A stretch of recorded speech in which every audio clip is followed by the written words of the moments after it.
बिस्मिल्लाहिर्रहमानिर्रहीम। अस्सलाम वालेकुम नाज़रीन, आप यूट्यूब चैनल देख रहे हैं। मैं इमरान खान हूँ। ISPR की प्रेस रिलीज आ गई और 9 मई के जो मुल्ज़िमान फ़ौजी अदालतों में मौजूद थे वहाँ से उनको मिलिट्री कस्टडी से फ़ौजी अदालतों से उनको सज़ाएँ सुना दी गई हैं।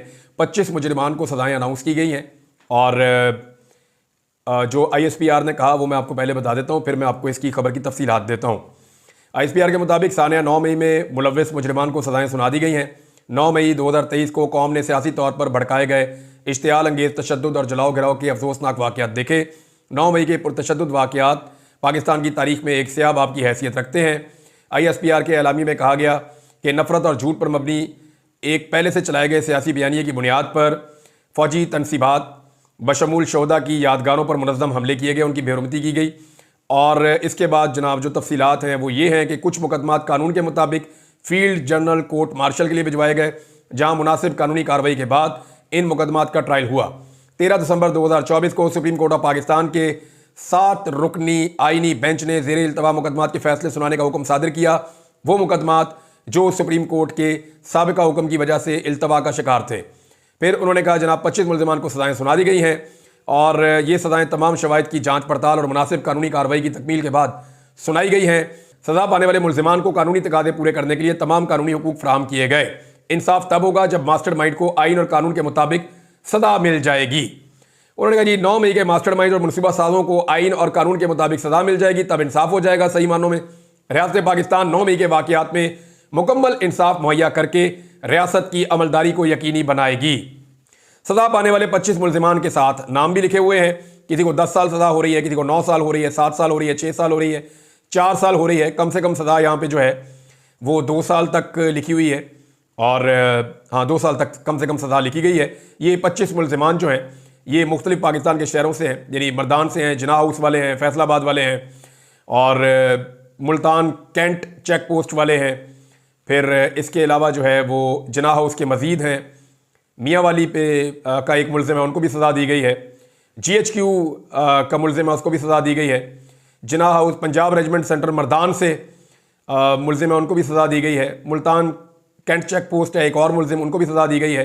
चकदरा किला के हमले पर भी बन्नू कैंट यहाँ पे भी है और PF बेस मियाँ वाली है और मर्दान है।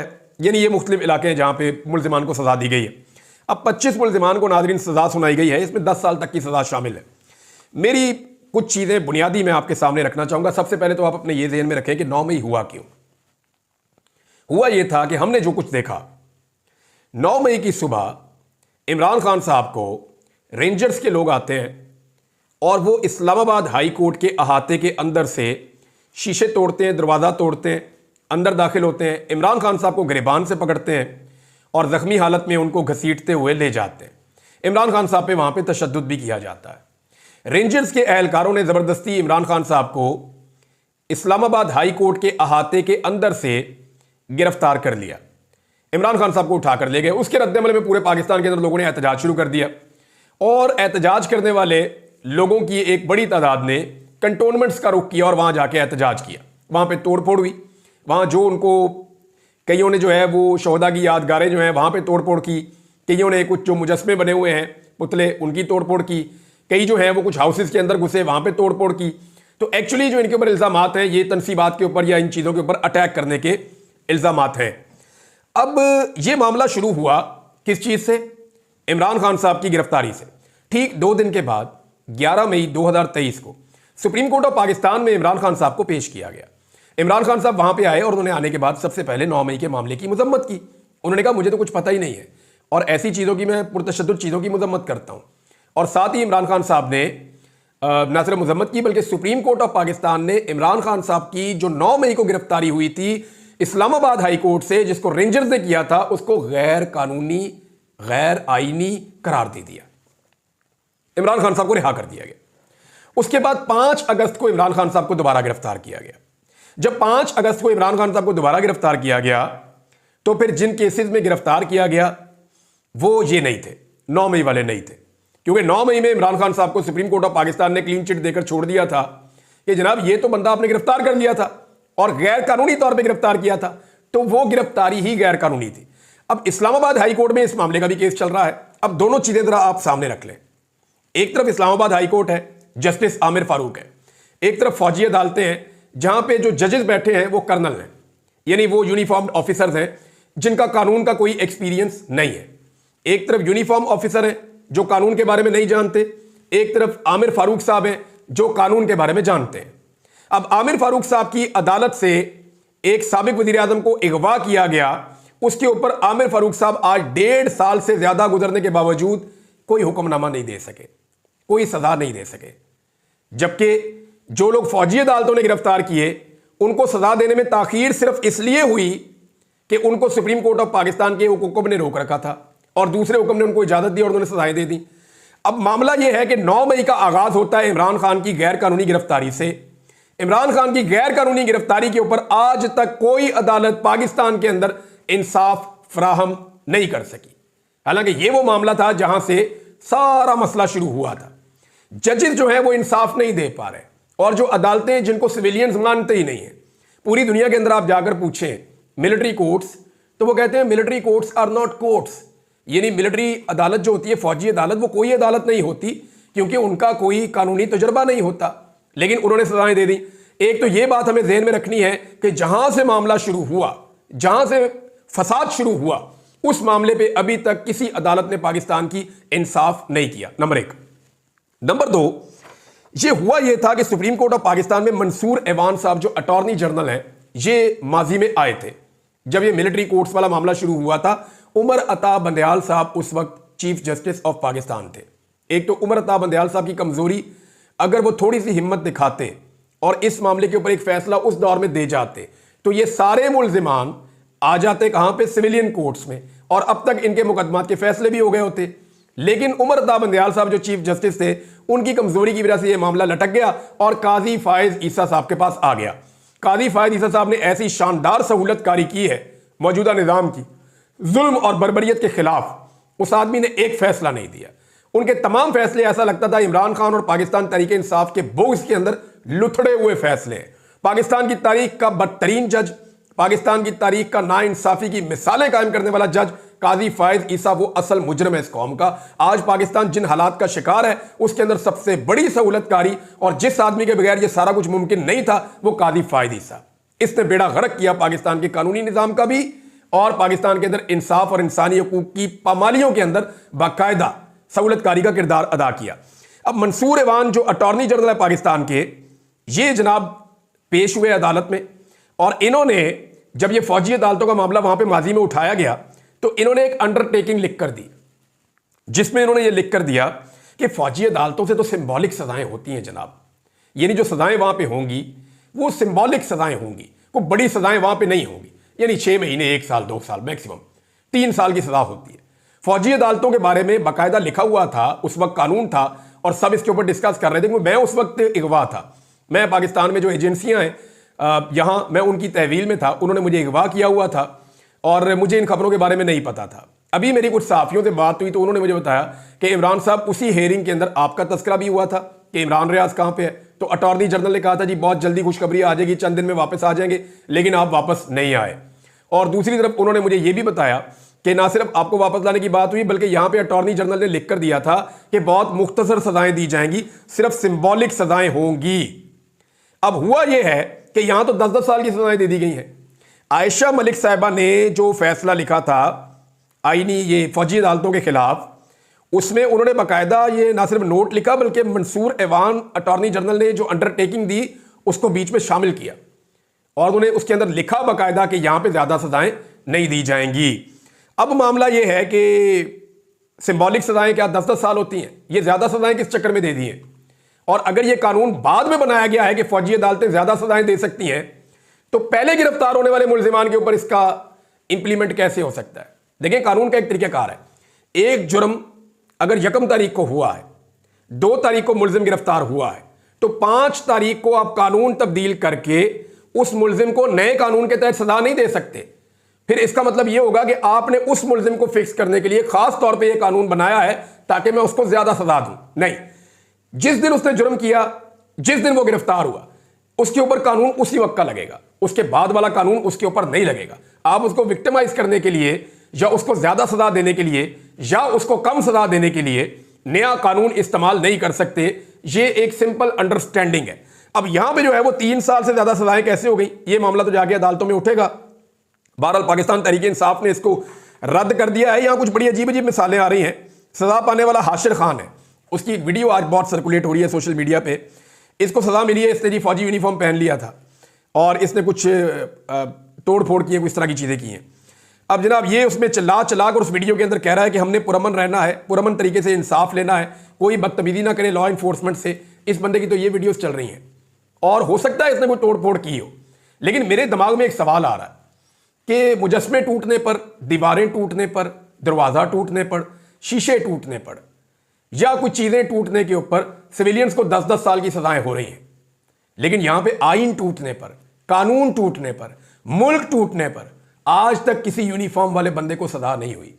ये मेरे मुल्क की वो तल्ख हकीकत है जिसकी वजह से हम आगे नहीं बढ़ पाते। मुझे पता है कि ये जुमला बोलने के बाद मेरे पे बहुत ज्यादा रिएक्शन आएगा, लेकिन क्या ये सच नहीं है? अपने गिरेबान में झांकना नहीं चाहिए हमें कि आज तक इस मुल्क के अंदर गरीब आदमी, एक आम सिविलियन अगर एक गमला तोड़ दे, एक शीशा तोड़ दे, एक यूनिफॉर्म की तौहीन कर दे, कोई ऐसी चीज कर दे, उसको उठा के 10 साल की सजा भी दे देंगे, उसको, उसके खानदान को निशाने इबरत भी बना देंगे। लेकिन अगर कोई यूनिफॉर्म वाला आदमी मुल्क तोड़ दे, आइन तोड़ दे, कानून तोड़ दे, जो मर्जी करे, उसको सजा नहीं होगी इस निजाम में। यह एक बुनियादी सवाल है, इसके जवाब के बगैर हम आगे नहीं बढ़ सकते। एक और जनाब मुलजिम उस पर इल्जाम कि उसने यूनिफॉर्म की शर्ट पहनी थी और बेहुरमती की है, मगर यही काम तो एक टिकटॉकर भी कर रहा है। एक टिकटॉकर ने पिछले दिनों यूनिफॉर्म पहनी, वो रोजाना पहनता है यूनिफॉर्म पहन के वो फौजी बन के लोगों को गालियां देता है, वो पाकिस्तान तहरीक इंसाफ के लोगों की बदतमीजी करता है, तौहीन करता है। पिछले दिनों यूनिफॉर्म पहन के वो कहता था हूं आओगे डी चौक, भाई डी चौक में लाशें गिरी हैं बेशरम आदमी, ये तो क्या हरकतें कर रहा है। ये मैं तो हैरान हो गया था उसकी वीडियो देखकर, पहली दफा मैंने देखी। फिर मुझे किसी ने उसके और क्लिप्स भेजे कि जनाब इसकी आदत है, ये यूनिफॉर्म पहन के तौहीन करता है फौज की। अब वो आदमी भी यूनिफॉर्म पहन के फौज की तौहीन कर रहा है, ये आदमी भी कर रहा है, लेकिन इसका ताल्लुक पाकिस्तान तहरीक इंसाफ से है, वो ज़ेरे ताब तुंदे हो। और वो क्योंकि पाकिस्तान तहरीक इंसाफ का मजाक उड़ा रहा है यूनिफॉर्म पहन के, उसके खिलाफ कोई कार्रवाई नहीं है, उसको एक दूसरे के साथ शेयर कर रहे हैं। तो जनाब ये अजीब अजीब चीजें हैं। इसके ऊपर फवाद चौधरी साहब ने एक ट्वीट भी किया है, मैं फवाद चौधरी साहब का ट्वीट पढ़ के सुनाता हूं। जान मोहम्मद नामी मुलजिम को 10 साल सजा सुनाई गई कि उसने वर्दी पहनी। दूसरी तरफ एक टिकटॉकर ने वर्दी पहनकर डी चौक में शहादतों का मजाक उड़ाया, उस पर पर्चा तक नहीं हुआ। इन सजाओं की इसलिए कोई इखलाकी हैसियत नहीं कि ये सजाएं सिर्फ सियासी मुखालिफों को सबक देने के लिए दी जाती हैं। अब नाज़रीन बहुत सारी ऐसी मिसालें हैं, मैं आपको कौन कौन सी मिसालें सुनाऊं। यानी बहुत सारी फैमिलीज हैं, उनका मेरे साथ रब्ता है, वो ये कहते हैं जी ठीक है सजा हो गई, अब कम से कम हमारे प्यारे जो हैं वो हमसे मिल तो सकेंगे। अब वो नॉर्मल जेलों में आ जाएंगे, हम जाएंगे, जाकर उनसे मुलाकात करेंगे, हम वकील करेंगे, वो अदालतों में पेशियों पे आएंगे, वो खुले आसमान देखेंगे, वो किताबें पढ़ेंगे, उनको दुनिया का पता चलेगा, दुनिया को उनका पता चलेगा, कम से कम उनकी सेहत ठीक होगी। वो लोग अब बयानात भी सामने आ रहे हैं कि जनाब इन्होंने ये बयानात दिए हैं। देखिए अभी इस बारे में एक मैं आपको सिर्फ स्टेटमेंट पढ़ के सुना देता हूं, और ये स्टेटमेंट जो है वो हमारे एक जर्नलिस्ट है, सीनियर जर्नलिस्ट, उन्होंने ये स्टेटमेंट दिया और कानूनी बात की है, इसलिए मैं आपके सामने रखने वाला हूं। वसीम मलिक साहब कहते हैं कि बज़ाहिर ISPR की जारी करदा वीडियो और माजी के नज़ायर के मुताबिक 25 मुलजिमान के एतराफ़ी बयानात के अलावा कोई शवाहिद मौजूद नहीं है। यानी इनको जो सजा दी गई है उसके अंदर जो सबसे बड़ी चीज़ इस्तेमाल की गई है कि मुलजिमान ने एतराफ़ कर दिया जनाब मैंने मोर चोरी किए। यानी इस मुल्क में मोर चोरी करने की सजा है, उसको पकड़ो जेल में डाल दो। वोट चोरी करने की सजा नहीं है इस मुल्क में। यानी जो मोर चोरी करेगा उसको कैद में डालेंगे, जो वोट चोरी करेगा उसको हुकूमत में डालेंगे। इस तरह तो मुल्क नहीं चलेगा साहब, और ना ऐसे मुल्क ये लोग चलने देंगे। पाकिस्तान के अंदर कभी इस्तेहकाम नहीं आ सकेगा जब तक इस तरह का जुल्म और बर्बरियत जारी रहेगी। फौजी अदालत से सजा पाने वाले इन मुलजिमान को जुर्म तस्लीम करने पर सजा सुनाई गई है, जबकि सुप्रीम कोर्ट, हाई कोर्ट के कई फैसलों और कानून शहादत के तहत फौजी अफसर के सामने एतराफ़ जुर्म की कोई हैसियत नहीं होती। यानी वो तो कोई भी है, इनसे आप 9/11 का एतराफ़ करवा लें, ये कर लेंगे। इनमें से किसी को आप कहेंगे मैं उसामा बिन लादेन का पता मैंने बताया था अमेरिका को, ये वो भी मान लेंगे। इनमें से आप किसी को कह लें दूसरी जंग अज़ीम तेरी वजह से हुई थी, वो भी मान लेगा। मुझे आप कोई बंदा दे दें कहें बहुत तगड़ा है, 1 साल आप मेरे पास रखें, दुनिया का कौन सा जुर्म है जो आप मुझे कहें मैं उससे ना मनवा सकूं, सारा कुछ वो मान लेगा। उन्होंने कहा जी कि फौजी अफसर के सामने एतराफ़ जुर्म की कोई हैसियत नहीं होती, सिर्फ FIR और एतराफ़ी बयान सजा सुनाने के लिए काफ़ी शवाहिद नहीं है। ये जनाब वसीम मलिक साहब ने कहा। अल्लाह ताला वसीम मलिक साहब की हिफाजत फरमाए, और तमाम वो सहाफ़ी जो लोग इस वक्त हक पर खड़े हैं अल्लाह ताला उनकी हिफाजत फरमाए। पाकिस्तान तहरीक इंसाफ ने इस मामले को चैलेंज किया है और इमरान खान साहब का एक स्टेटमेंट भी है जो बहुत इंपॉर्टेंट है। देखिए ये मामला, एक बात हमें याद रखनी पड़ेगी, ये शुरू 9 मई को इमरान खान साहब की गिरफ्तारी से हुआ था। उसका फैसला आएगा तो बात आगे बढ़ेगी, और ये सारी चीजें जुड़ती हैं 26वीं आईनी तरमीम के साथ। अगर 26वीं आईनी तरमीम को फुल कोर्ट ने सुना और वो कलअदम हो गई तो ये सारी चीजें कलअदम हो जाएंगी, पाकिस्तान वापस पीछे जाकर खड़ा हो जाएगा और चीजों को दोबारा ठीक करना पड़ेगा। और ये सारी जुल्म और ज्यादती 26वीं आईनी तरमीम के ऊपर रखकर की जा रही है, जिसमें मौलाना फजलुर रहमान साहब ने आखिरी वक्त में धोखा दिया पूरे पाकिस्तान को। पहले वो ये कहते रहे मैं ये नहीं करूंगा, ये नहीं करूंगा, ये नहीं करूंगा, एंड में मौलाना साहब ने ऐसा धोखा किया। अगर मौलाना फजलुर रहमान साहब 26वीं आईनी तरमीम में वोट ना डालते तो आज फौजी अदालतें इस किस्म की सजाएं ना सुना रही होती। हुकूमत जो है वो बगले बजा रही है, उनको तो 9 मई के अलावा कोई बयानिया ही नहीं है। मुल्क की हर चीज इन्होंने बर्बाद कर दी, बेड़ा गर्क कर दिया इकोनॉमी का। कुछ आज पाकिस्तानियों के पल्ले नहीं है, लोग मुल्क छोड़कर जा रहे हैं, सरमाया लेकर पाकिस्तान से बाहर जा रहे हैं। इतना इन्होंने बेड़ा गर्क किया और सिर्फ एक चीज के पीछे छुपते हैं, 9 मई। कुछ पूछो 9 मई, ये पूछो 9 मई, वो पूछो 9 मई, इकोनॉमी 9 मई, दहशतगर्दी 9 मई, जो सवाल कारकर्दगी 9 मई, ये नहीं किया 9 मई, वो नहीं हुआ 9 मई, वादे याद दिलाओ 9 मई। इनकी हर चीज का जवाब जो है वो 9 मई है। और 26 नवंबर के ऊपर तो ये बात करना ही नहीं चाहते, उस पर मैं अगले वीलॉग में आपको बहुत इंपॉर्टेंट चीजें बताने वाला हूं। एक नौजवान की नाज़रीन छोटी सी कहानी है, मैं आपके सामने जरूर रखूंगा, और ये मुझे बहुत सारे लोगों ने भिजवाई है। उन्होंने कहा जी इसका जिक्र जरूर करें, हो सकता है किसी को होश आ जाए और इसको इंसाफ मिल जाए। इसमें जो है वो कासिम सूरी साहब का ट्वीट भी है इस हवाले से, और बड़ी दर्दनाक इस नौजवान की कहानी है। ये मैं कासिम सूरी साहब का ट्वीट आपको पढ़ के सुना देता हूं। अब्दुल रशीद का 16 साल छोटा भाई है एक। अब्दुल रशीद जो है वो शहीद हो गया था। अब कासिम सूरी साहब लिखते हैं कि मेरे कोयटा के नौजवान शहीद अब्दुल रशीद अचकजई का 16 साल छोटा भाई उमर अचकजई 26 नवंबर से बेगुनाह रियासती कैद में है, जिसे शहीद भाई की मैयत कोयटा ले जाते हुए गिरफ्तार किया गया। वो अपने भाई की लाश लेकर जा रहा था, उसको रास्ते में पकड़ लिया, और वो 16 साल का बच्चा है। गिरफ्तार किया गया और 4 झूठे मुकदमात में डाल दिया गया। रियासती और सहाफती हवलदार नौजवान नस्ल से किस मोहब्बत की तवक्को करते हैं? बात तो ठीक है और बात तकलीफ वाली है। इमरान खान साहब का एक स्टेटमेंट आया, वो स्टेटमेंट मैं आपको सुना देता हूं, फिर नेक्स्ट वीलॉग में बाकी चीज़ें बताऊंगा। इमरान खान साहब ने क्लियरली कह दिया कि पाकिस्तान तहरीक इंसाफ के बानी इमरान खान साहब साबिक वज़ीर आज़म, उन्होंने कहा कि अगर कल 22 दिसंबर तक हमारे मुतालबात पर बातचीत के लिए कोई पेशरफ्त ना हुई तो बैरून मुल्क पाकिस्तानियों से तरसीलात ज़र ना भेजने की अपील कर दूंगा। इमरान खान की हमशीरा अलीमा खान ने अडियाला जेल में अपने भाई से मुलाकात की। उसके बाद उन्होंने गुफ्तगू करते हुए उनके पैगाम को सुनाया। उन्होंने कहा कि इमरान खान का मौक़िफ़ है कि हुकूमत बातचीत करने में संजीदा नहीं लग रही। हमारे 2 मुतालबात तस्लीम किए जाने चाहिए, जिनमें से एक बेगुनाह सियासी कैदियों की रिहाई और दूसरा 9 मई और 26 नवंबर के वाक़यात की तहकीकात के लिए जुडिशल कमीशन का क़याम अमल में लाया जाए। अलीमा खान के मुताबिक इमरान खान ने कहा अगर कल तक मुज़ाकरात का आगाज़ हो जाता है तो मैं तरसीलात ज़र ना भेजने की कॉल मौखर कर दूंगा। इमरान खान बिल्कुल क्लियर हैं कि अलकादर ट्रस्ट केस में उनको सज़ा सुना दी जाएगी, लेकिन दूसरे केसेस की तरह यह भी हाई कोर्ट से ख़त्म हो जाएगा। अच्छा, यहाँ एक और बंदोबस्त भी किया जा रहा है। कुछ खबरें आ रही हैं, अभी कंफर्म नहीं है। मुमकिन है कि अलकादर में इमरान खान साहब को जो सज़ा सुनाई जानी है उसको डिले किया जाए उस वक्त तक जब तक कि हाई कोर्ट इस्लामाबाद में अपने जजेस नहीं ले आते। अगर इस्लामाबाद हाई कोर्ट में अपनी मर्जी के 2-4 जजेस हुकूमत लाने में कामयाब हो गई, फिर इमरान खान साहब को अलकादर में सज़ा सुनाकर जब इमरान खान साहब अपील में जाएंगे तो अपने जजेस के पास ही वो केस लगवा कर कोशिश की जाएगी कि इमरान खान साहब को दोबारा फिक्स कर दिया जाए। लेकिन ये इतना आसान नहीं होगा, अभी बहुत कुछ बाकी है इन सारे मामलात में। इस वक्त जो जजेस पाकिस्तान तहरीक इंसाफ के खिलाफ फैसले दे रहे हैं उनकी तरक्की हो रही है, जबकि हक के साथ खड़े लोगों को OSD किया जा रहा है। ताहम इमरान खान ने कहा है कि इन लोगों को घबराना नहीं चाहिए क्योंकि जुल्म का निज़ाम ज़्यादा देर नहीं चल सकता। इमरान खान ने जुडिशरी को वादे पैगाम दिया है कि कौम इन लोगों के साथ खड़ी है जो हक का साथ दे रहे हैं और ये एक दिन ज़रूर सुरखरू होंगे। इमरान खान ने जुल्म के निज़ाम के खिलाफ जहाद करने की अपील की है। एक स्टेटमेंट और इमरान खान का, वो मैं ज़रूर सुनाना चाहूँगा कि मेरा ट्विटर अकाउंट पाकिस्तान से बाहर से ही हैंडल होगा, क्योंकि यहाँ से जो भी हैंडल करेगा उसे उठा लिया जाएगा। शेर अफजल मरवत ने कहा था इमरान खान का ट्विटर हैंडल पाकिस्तान में लाया जाए, यहाँ से डील किया जाए, लेकिन इमरान खान साहब ने यह रद्द कर दिया है। जबकि पाकिस्तान तहरीक इंसाफ के लोगों ने बाहर आकर आज ये बताया कि इमरान खान साहब के बकौल फवाद चौधरी साहब पार्टी का हिस्सा नहीं है और उन्होंने फवाद चौधरी को डिसोन किया है और फवाद चौधरी साहब की कोई लंबी चौड़ी मुलाकात भी इमरान खान साहब के साथ जेल में नहीं हुई। ये पाकिस्तान तहरीक इंसाफ के लोगों का दावा है। अब जो एक सोशल मीडिया के खिलाफ सोची समझी कंपेन चल रही है और जो लोग चला रहे हैं उनके खिलाफ पाकिस्तान तहरीक इंसाफ के अंदर से कंपेन चलना शुरू हो गई है और पाकिस्तान तहरीक इंसाफ के जो लीडर्स हैं वो अब उन लोगों के बयानात को डिसोन कर रहे हैं। अगले वीलॉग में बहुत सारी चीज़ें आपसे जिक्र करता हूं। अब तक के लिए इतनी, अपना ख्याल रखिएगा, अपने इस चैनल का भी अल्लाह हाफ़िज़।